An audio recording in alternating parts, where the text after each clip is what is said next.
안녕하세요. 올드스토리입니다. 오늘 소개 작가는 영국의 최고 추리 소설과 범죄 소설 작가 중 하나인 베리 페론입니다. 페론은 1908년 영국에서 태어났습니다. 그의 작품은 종종 화려한 캐릭터와 복잡한 줄거리를 특징으로 하며 고전 탐정 소설을 좋아하는 독자를 사로잡습니다. 작가는 또한 1920년대부터 50년대까지 인기가 있었던 탐정 소설의 황금기를 이어간 작가라고 평가받고 있습니다. 오늘 소개 작품은 사라진 기억입니다. 희곡 작가인 주인공의 잊혀진 기억을 찾아다니는데 매우 강렬한 스릴과 반전이 있습니다. 그럼 편안한 마음으로 감상하세요. 사라진 기억, 베리 페론. 애닉스터는 작은 남자에게서 형제 같은 정을 느꼈다. 그는 한 손으로 작은 남자의 어깨를 감쌌는데 그것은 친애의 정을 나타낸 것이기도 했지만 실은 정신이 흐려졌기 때문이었다. 그는 어제 저녁 7시부터 계속 술을 마셨다. 지금은 고향 생각이 나는 한밤중이다. 주위가 몽롱해졌다. 로비에는 재즈가 시끄럽게 흐르고 있다. 2계단 내려간 곳에는 테이블과 사람과 소음이 가득하다. 여기가 어디인지 언제 이곳에 왔는지 애닉스터는 전혀 생각나지 않는다. 어쨌든 어제 저녁 7시부터 목적 없이 여기저기 걸어다녔다. 결말. 애닉스터는 작은 남자에게 기대어 이야기했다. 여자는 자네를 버렸어. 운명이 자네를 버린 거라 해도 좋지. 같은 거야. 여자와 운명. 그 다음은 어떻게 되지? 이미 끝났다고 생각해. 당신은 어딘가에 앉아 술을 마시겠지. 그리고 마지막 당신 생일을 위해 좋은 생각을 하고 그렇게 돼야지. 그게 내 철학이야. 극작가로서 버림받는 것도 좋은 일이지. 작은 남자가 지탱해주지 않았다면 넘어질 것 같이 그는 심하게 흐느적거렸다. 작은 남자의 입은 일직선으로 거의 핏기가 없었다. 그는 테 없는 육각 안경과 까만 펠트 모자를 쓰고 하얀 점과 검은 점이 섞인 옷을 입고 있었다. 붉게 취한 애닉스터 옆 작은 남자는 창백하게 보였다. 모자 보관소 카운터에 있는 여자가 재미있다는 듯 두 사람을 바라보았다. 작은 남자가 애닉스터에게 말했다. 이제 집으로 가야죠. 당신의 희곡 내용을 들은 것은 영광이었습니다. 아무에게도 그 트릭을 얘기하지 마세요. 훌륭한 작품이에요. 멋진 살인이죠. 그 클라이맥스야말로. 그것은 멋진 완성이었다. 애닉스터는 다시 작은 남자를 쳤다. 그러더니 갑자기 생각에 잠긴 듯 눈썹을 찡그린 채 말없이 서 있었다. 잠시 후 고개를 끄덕이며 작은 남자의 손을 부여잡고 굳세게 악수했다. 미안하지만 더 이상 이런 곳은 싫어. 나는 일을 해야 해. 애닉스터가 말했다. 그는 모자가 찌그러지든 말든 머리에 꾹 눌러쓰고 바삐 로비를 향했다. 두 손으로 이중문을 열고 밤의 세계로 나왔다.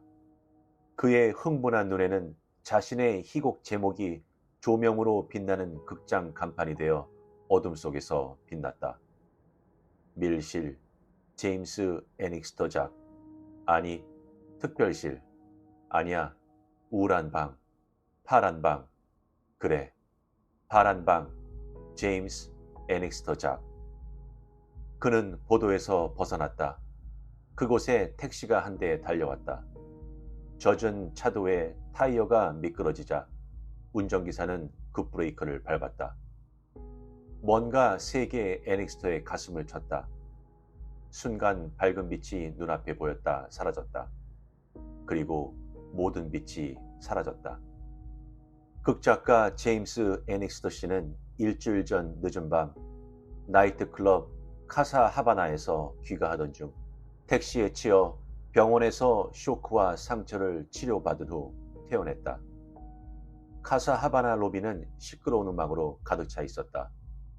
두 계단 내려간 곳은 테이블과 사람과 소음이 가득했다. 모자 보관소의 여자는 애닉스터의 이마와 왼쪽 팔에 두른 검은 삼각건을 보고 눈이 휘둥그레졌다.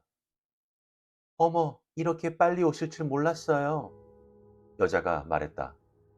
나를 기억하나? 애닉스터가 미소 지었다. 그렇고 말고요. 그날 밤 한 잠도 못 잔걸요. 선생님이 문을 나가자마자 차가 급정거하는 소리를 들었어요. 밤새 그 소리가 귀에서 떠나지 않았어요. 지금도 들리는 듯해요. 일주일이나 지났는데도 정말 무서웠어요. 예민하군. 온갖 상황을 상상하며 급히 문을 열고 달려갔어요. 선생님이 넘어져 있고 그 옆에 여기 같이 계셨던 분이 서 있더군요. 그래서 내가 그분한테 물어보았죠. 손님하고 저분 친구지간 아닌가요? 하고요. 그 남자가 뭐라고 했어? 친구는 아니야. 우연히 함께 있었을 뿐이지. 이렇게 말하더군요. 이상하지 않아요? 애닉스턴은 입술을 적셨다. 무슨 뜻이야? 애닉스턴은 조심스럽게 물었다. 이상하다고? 우연히 함께 있었다는 것은 맞지?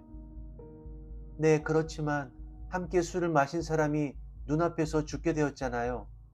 그 사람은 분명히 선생님이 차에 치이는 것을 보았어요.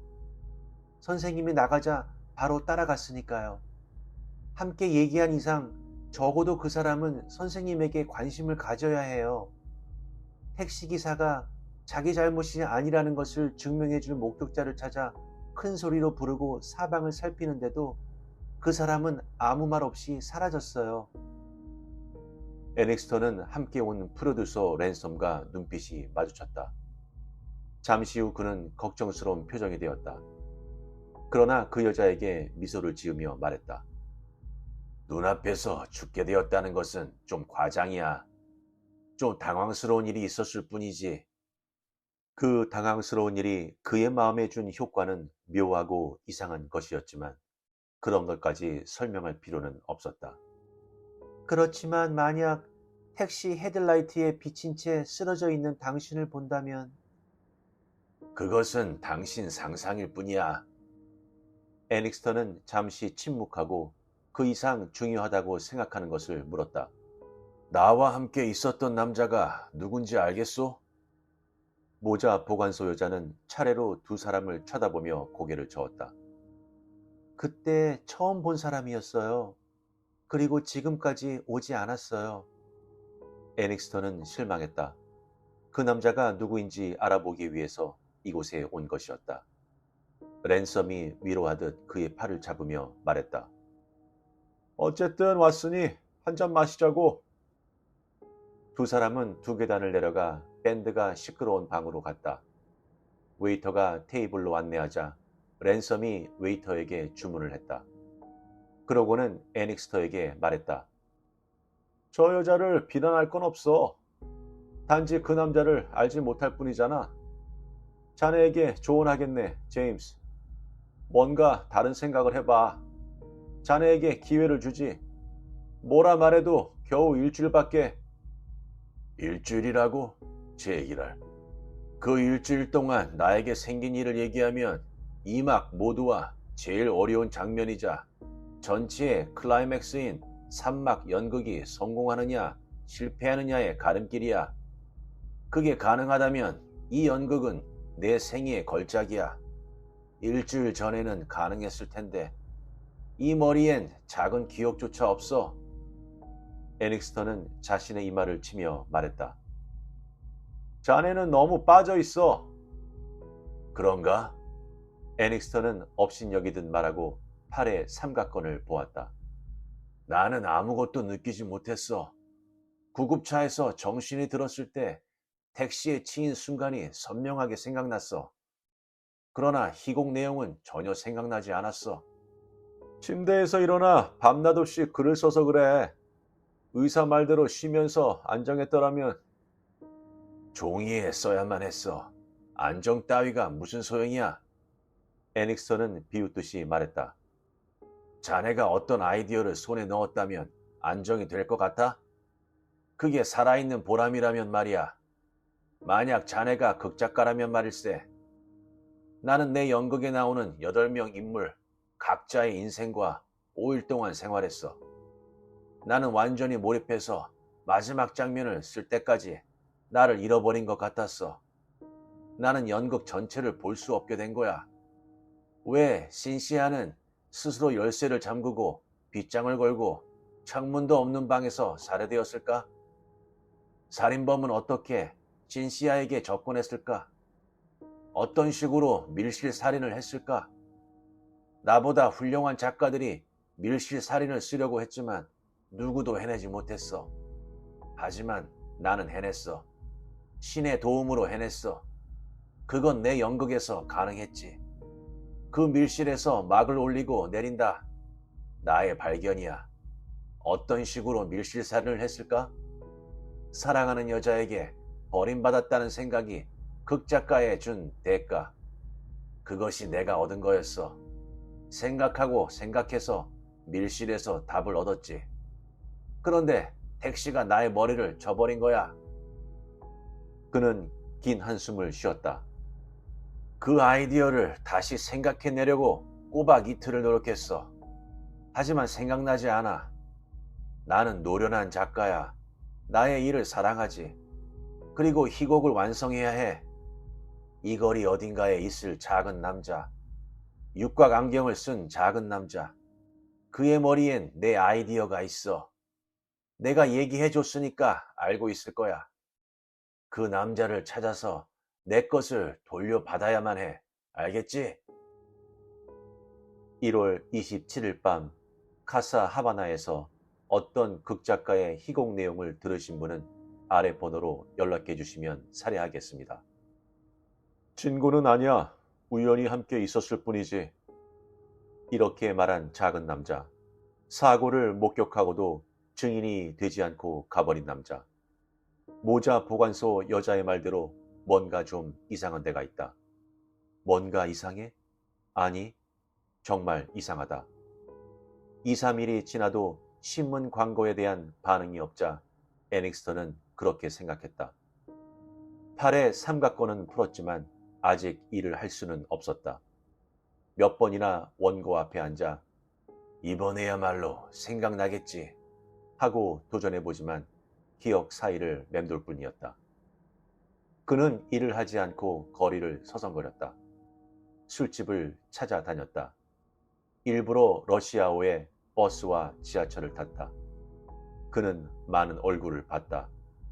그렇지만 육각 안경을 쓴 작은 남자의 얼굴은 보이지 않았다. 애닉스터의 머리는 그 남자 생각으로 가득 찼다. 어디서나 우연히 만날 수 있는 한 사람. 그자가 애닉스터를 유명하게 만들 희곡의 열쇠를 쥐고 어디론가 사라졌다. 부당하다고 생각했다. 고통스러웠다. 그러나 상대는 무엇을 손에 넣었는지 알지 못한다. 손에 넣은 것을 음미할 생각조차 없는 것일까? 신문 광고를 보고 나쁜 예감이라도 든 걸까? 그래도 애닉스턴은 많은 돈을 살해할 생각이었다. 사고가 일어난 후 작은 남자의 행동이 어쩐지 이상했다는 모자 보관소 여자의 말이 맞다는 생각이 들었다. 찾는 상대가 왜 사고 후 모습을 감추었고 어째서 신문 광고에 반응이 없는지 그 이유에 대해 애닉스턴은 이것저것 궁리해 보았다. 애닉스터의 상상력은 왕성하고 드라마틱했다. 평범하게 보이던 남자가 애닉스터의 마음에는 언젠가부터 사악한 모습으로 떠오르기 시작했다. 작은 남자의 모습을 두 번째로 보았을 때 그는 뭔가 바보 같다고 생각했다. 웃음이 나올 정도로 바보 같았다. 그 남자는 카사 하바나에서 보았을 때처럼 하얀 점과 검은 점이 섞인 옷에 까만 펠트 모자도 쓰고 있었다. 지하철 문이 닫히려는 순간 애닉스턴은 그 남자를 보았다. 한 손에는 서류 가방, 다른 쪽 팔에는 석간 신문을 낀 작은 남자가 플랫폼에 서 있었다. 차 안의 전등빛이 그의 점잖은 듯한 창백한 얼굴을 비추었고 육각 안경이 빛났다. 애닉스터가 닫히려는 문을 뛰쳐나가 겨우 플랫폼에 다다랐을 때 그는 출구 쪽으로 가고 있었다. 애닉스터는 인파를 밀치고 두 단씩 계단을 올라가 작은 남자의 어깨를 잡았다. 잠시만요. 당신을 계속 찾았어요. 작은 남자는 애닉스터의 손이 닿자 곧 멈추었다. 그리고 돌아서서 애닉스터를 보았다. 태 없는 육각 안경 속에 눈이 푸르게 빛났다. 파란 잿빛 눈이었다. 입은 일자로 다물었고 핏기가 없었다. 애닉스터는 작은 남자가 형제처럼 느껴졌다. 작은 남자를 찾았다는 것보다도 마음에 있는 먹구름이 걷히는 것처럼 느껴졌다. 작은 남자의 어깨에 닿았던 손에는 애정이 넘쳤다. 할 얘기가 있습니다. 잠깐이면 돼요. 잠깐 같이 가지 않겠어요? 뭘 얘기하려고요? 난 잘 모르겠습니다만. 작은 남자는 길 가던 여자를 피하며 약간 몸을 움직였다. 먼저 지하철에서 올라온 사람들 사이에 있었지만 계단을 오르내리는 사람이 끊이지 않았다. 작은 남자는 계속 재촉하듯 애닉스터를 보았다. 모르는 것이 당연하죠. 바보 같은 일이니까요. 그 희곡. 희곡이라니요? 애닉스터는 어렴풋한 불안을 느꼈다. 네, 그날 밤 난 술에 취했었지요. 하지만 당신은 술에 취하지 않았어요. 나는 지금까지 술에 취한 적이 없습니다. 고맙습니다. 그렇다면 그때 내가 했던 말을 기억하는 건 어렵지 않겠군요. 애닉스터는 활짝 웃으며 머리를 흔들었다. 시간 좀 내주세요. 무슨 말인지 모르겠습니다. 사람을 잘못 보셨어요. 무슨 말씀인지 전혀 모르겠군요. 전에 뵌 적도 없고요. 그럼 이만 실례하겠습니다. 작은 남자는 방향을 바꾸어 계단을 올라갔다. 애닉스터는 그 뒷모습을 보았다. 자신의 귀를 믿을 수 없었다. 화가 치밀었지만 참아야만 했다. 그는 계단을 뛰어올라 작은 남자의 팔을 잡았다. 잠깐만요. 난 술에 취해 있었지만. 이 손 놓으세요. 애닉스터는 자제하며 말했다. 미안합니다. 전에 나를 만난 적이 없다고 했죠. 27일 10시부터 자정까지 카사 하바나에 간 적 없나요?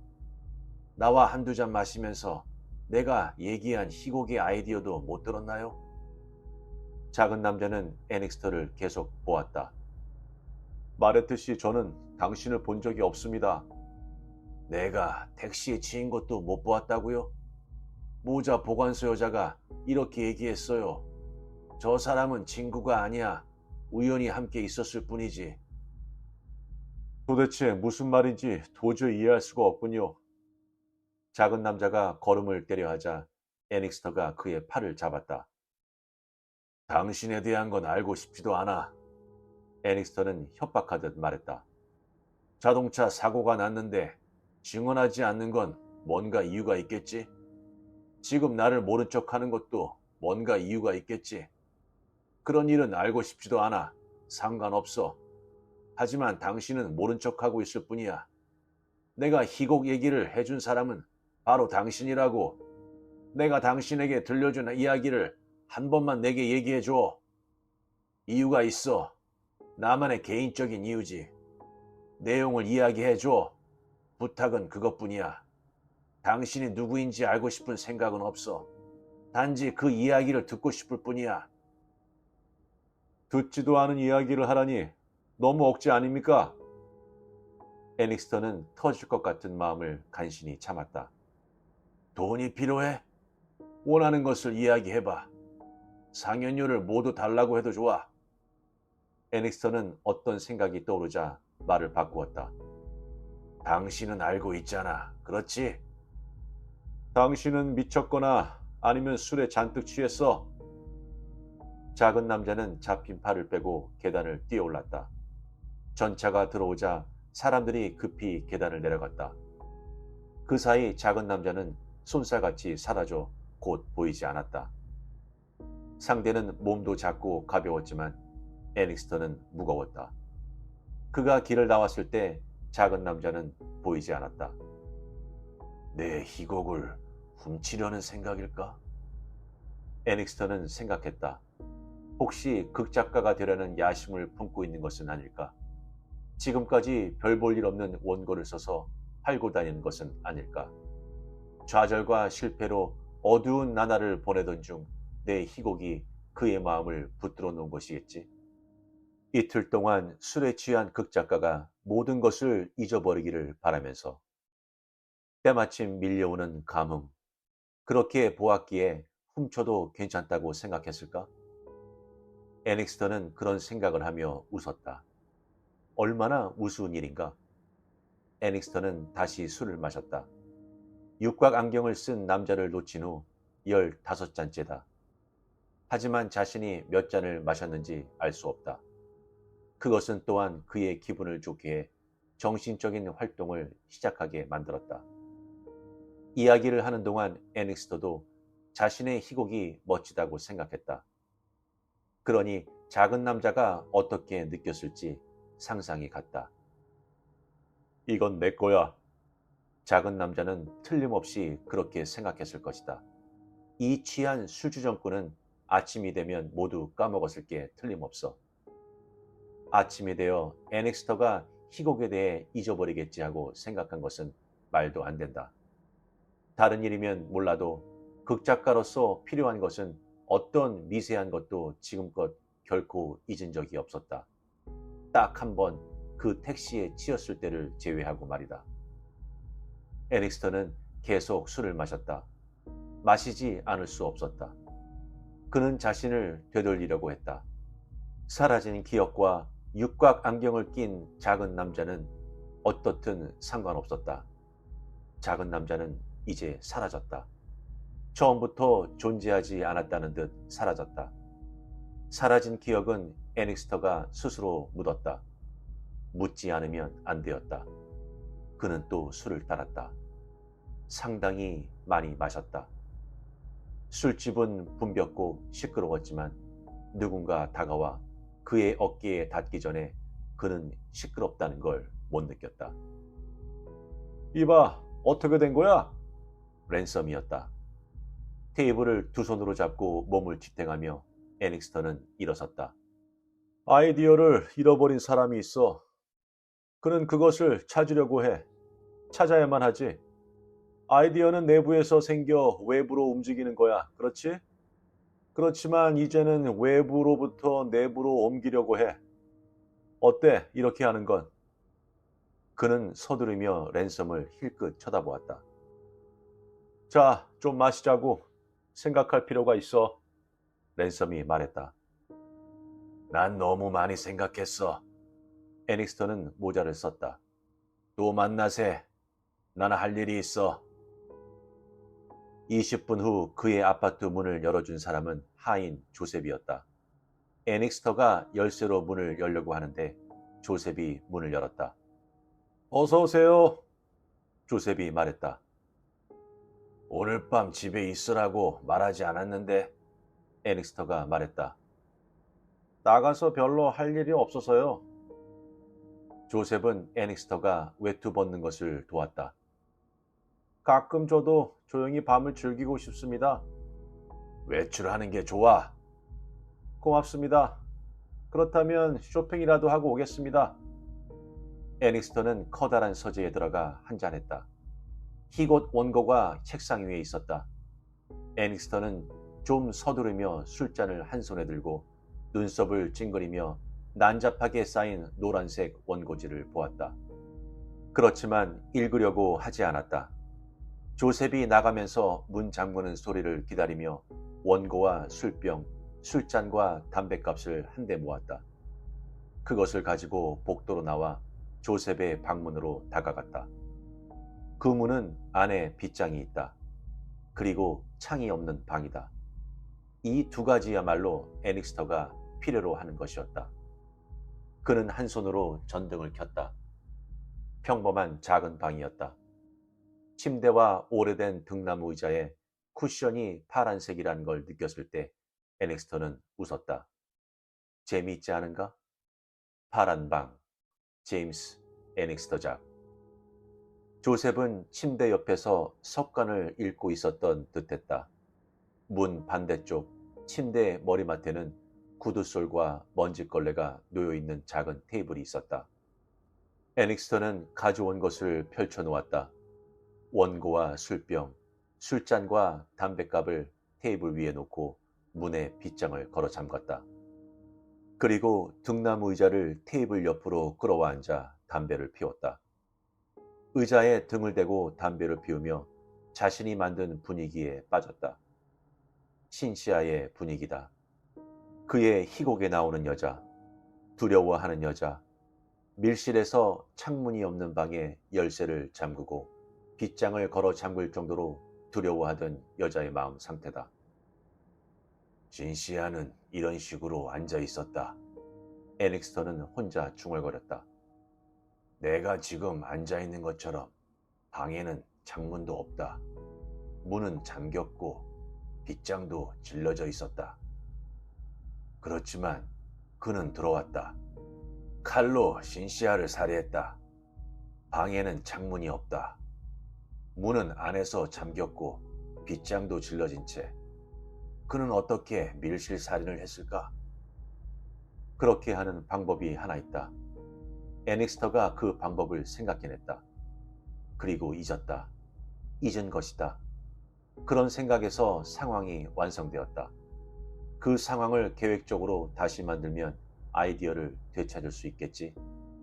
자신의 몸을 피해자로 설정하면 범인의 상황을 파악할 수 있다. 조용했다. 방뿐만 아니라 아파트 전체가 소음 하나 없었다. 한참 동안 애닉스턴은 몸을 움직이지 않았다. 긴장하고 집중한 정신이 풀어질 때까지 앉은 채 움직이지 않았다. 이윽고 몸에서 힘이 빠졌다.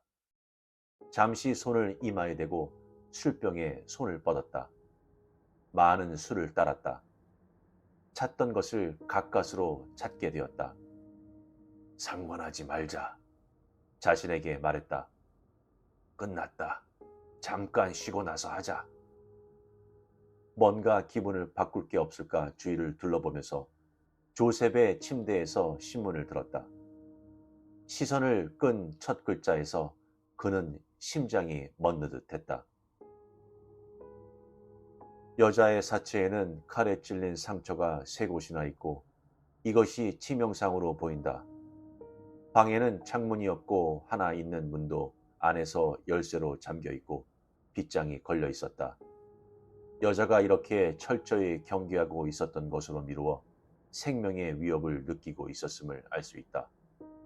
경찰은 그런 상황에서 당한 여자의 죽음을 평소 여자에 대한 사무친 원한 때문인 것으로 풀이했다. 검시관의 추정에 의하면 사체는 사후 12일에서 14일이 지났다고 한다. 이렇게 오랜 후에야 사체가 발견된 적은 없는 데다 이제껏 밀실에서 살해된 예가 없었기 때문에 경찰은 사건을 해결하는 데 곤란을 겪고 있다. 12일에서 14일. 애닉스턴은 처음부터 기사를 빠짐없이 읽고 나서 신문을 바닥에 떨어뜨리고 말았다. 갑자기 정신없이 날뛰는 심장으로 얼굴은 서서히 달아올랐다. 머리가 터질 듯 무겁다. 12일에서 14일이라고? 애닉스터라면 좀 더 정확하게 말할 수 있다. 13일 전 바로 그날 밤이다. 밀실 안에서 어떻게 여자를 죽였을까? 틀림없다. 그 육각 안경을 쓴 작은 남자다. 그가 카사 하바나에서 자신이 얘기한 대로 따라한 것이다. 한참 동안 애닉스터는 조용히 앉아 있었다. 그리고 술을 잔에 따랐다. 보통 때보다 많은 양이다. 묘한 놀라움과 두려움이 한꺼번에 몰려왔다. 그날 밤 그와 작은 남자는 같은 처지에 있었다. 두 사람 모두 여자에게서 버림받았다. 그 결과 한 사람은 살인극을 만들고 다른 한 사람은 그 각본대로 살인을 저질렀다. 그래서 난 오늘 밤 희곡료를 내라고 청구해도 돼. 이거야말로 당연한 돈벌이니까. 우주의 돈을 남김없이 모은다 할지라도 그 작은 남자를 만나 밀실에서 여자를 살해하는 방법을 애닉스터의 희곡에서 알아냈다는 사실을 인정받은 건 불가능한 거다. 왜냐하면 넓은 세계에서 단 한 사람, 바로 애닉스터만이 그를 고발할 수 있기 때문이다. 그에게 얘기해준 살인 방법을 잊어서 경찰에게 그것을 알려주는 건 불가능해도 그를 경찰에 넘겨줄 수 있지. 경찰이 그의 신변을 샅샅이 조사하도록 얼굴 모양을 가르쳐주는 것은 가능하지 않은가? 자세히 조사한다면 경찰은 죽은 여자와의 관계를 알아내겠지. 그렇다면 이상하지만 저 육각 안경을 쓴 점잖은 척하는 남자에겐 애닉스터야말로 단 한 사람의 위험 인물이 된다. 물론 작은 남자는 인정하지 않을 것이다. 카사 하바나의 앞에서 차에 치인 극작가가 부상을 입었다는 것을 신문에서 읽었을 때 그는 틀림없이 두려워했을 것이다. 같은 신문에 애닉스터가 낸 광고가 나오기 시작했을 때는 더 두려웠을 것이다. 그날 애닉스터가 어깨를 잡았을 때 그는 어떻게 느꼈을까? 이상한 생각이 애닉스터의 마음을 사로잡았다. 그날부터 작은 남자에게 그는 위험한 인물이 된 것이다. 밀실 살인을 발견했다는 기사가 신문에 실린 순간부터 위험한 처지라는 것을 작은 남자는 틀림없이 느꼈을 것이다. 기사는 석간에 실렸고 작은 남자는 그것을 곧 알았을 것이다. 애닉스터의 상상력은 생생하고 풍부했다. 물론 가정한 일이지만 지하철 안에서 애닉스터가 작은 남자를 놓쳤을 때 반대로 그가 애닉스터의 뒤를 밟기 시작했을지도 모른다. 게다가 애닉스터는 조셉을 밖으로 내보냈다.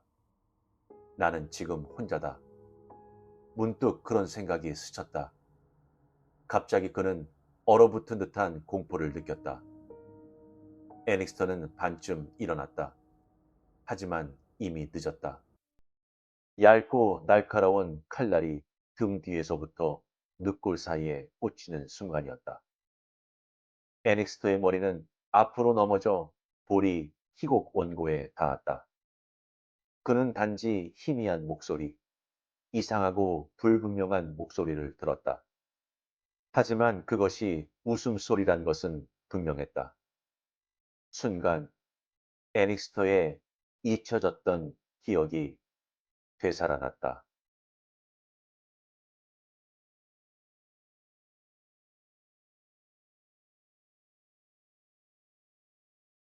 어떠셨나요? 저는 우선 작가의 아이디어가 무척 놀라웠다고 생각하는데요. 우리 보통 사람들의 잊혀진 기억 등은 다양할 텐데 그 잊혀진 기억이 희곡의 줄거리를 찾는 거라는 데 있어 매우 독특한 소재가 아닐 수 없습니다. 그게 바로 작가의 힘이 아닐까요? 역시 술을 마시면 많은 기억이 사라지나 봅니다. 그렇다면 여러분은 잊혀진 기억 중에 꼭 다시 찾고 싶어 하는 기억이 있으신가요? 저는 초등학교 때 짝사랑했던 기억을 찾고 싶은데 아무리 생각해도 생각나지 않네요. 구독과 좋아요는 영상 제작에 많은 힘이 됩니다. 감사합니다.